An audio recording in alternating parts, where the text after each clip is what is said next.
Hello, my name is ARZAKY AMIR. My name is MAUFIQ AKBAR. My name is Dhariza Ryanda. And my name is SURYO. My name is SENA FITRIANI. My name is NEVVA RAMADHANTI. Hello friends, in this video we learn about narrative text, starting from the definition, structure, example, and some other questions to increase your insight. Let's watch this video. 1. Orientation. Orientation is the opening paragraph in the text that introduces the character involved, when it happened, and the location of the backgrounds of incident, who, when, and where. 2. Complication. Complication is located after orientation and consists of a paragraph that describes the original problem. This initial problem is the beginning of the storyline, which continues to the conflict, climax, and anticlimax of story. 3. Resolution. Resolution is a paragraph that becomes the end of the story, which becomes the completion and the end of a story. The problems that exist in a narrative text must be resolved and closed with happy ending or tragic and sad, which means sad ending. 4. Reorientation. Reorientation is a closing sentence that tells the final state of the character in the story and its moral message in a narrative story. From the expert, according to Fizona, the notion of narrative text is a type of writing that seeks to create, narrate, and stirring the action of human action in an event chronologically or based on the order of time. Once upon a time, there was a kind and beautiful girl whose name was Cinderella.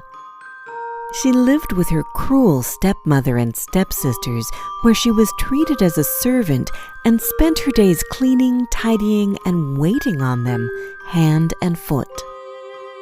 Despite their cruelty, Cinderella would always remember her mother's words: "Have courage and be kind." One day, an invitation to a royal ball arrived. The prince was looking for a bride, and everyone in the kingdom was invited. Her stepmother immediately ordered new gowns to be made for herself and her daughters. Cinderella worked day and night to prepare the new dresses in time. On the day of the ball, as they were preparing to leave, Cinderella came down the stairs in a dress she had made for herself. Her stepmother and stepsisters were so angry to see her looking so beautiful, they tore up the dress and left without her. Left alone, Cinderella began to cry when all of a sudden her fairy godmother appeared. "Do not cry, my child. You shall go to the ball," she said. "But I do not have a dress to wear," cried Cinderella. Her fairy godmother waved her magic wand, and at once Cinderella's rags turned into a beautiful new ball gown. Then her fairy godmother found 6 mice playing in the pumpkin patch. She touched them with her magic wand, and the pumpkin turned into a beautiful coach, and the mice into 4 white horses and 2 coachmen.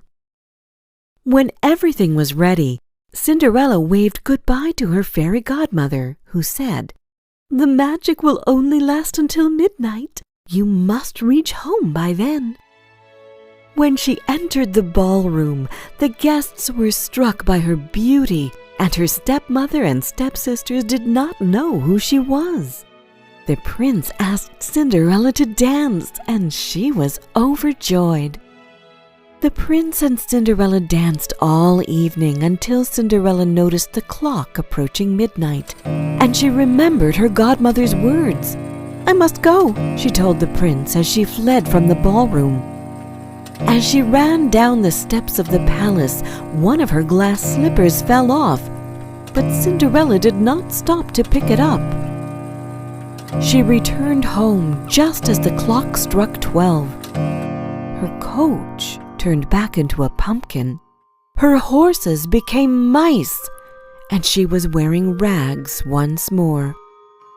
Her stepmother and stepsisters arrived home shortly afterwards and were full of talk of the beautiful girl who had danced all night with the prince. The prince had fallen in love with Cinderella the moment he saw her, but he did not even know her name. He picked up her glass slipper from the steps and declared, "I will marry the girl whose foot fits this slipper." The prince and his servants took the glass slipper to every house in the kingdom, but it did not fit any of the women who tried it on. Cinderella's stepsisters tried to squeeze their large feet into the dainty shoe, but the servant was afraid it might break. Cinderella's stepmother would not let her try on the slipper, but the prince said, "Wait, let her try it." The slipper fit Cinderella's foot perfectly, and the prince realized this was the beautiful girl he had danced with at the ball.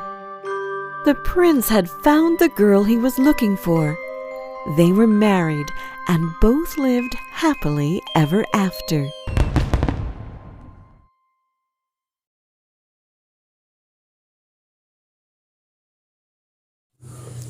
Question 1. How was Cinderella? She was kind and beautiful. 2.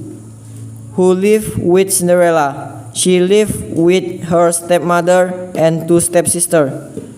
3. How was her stepmother treat her?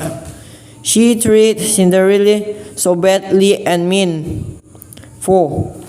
Who invited them to the grand ball? The king invited them. 5. Did Cinderella go to the ball? Yes, she did.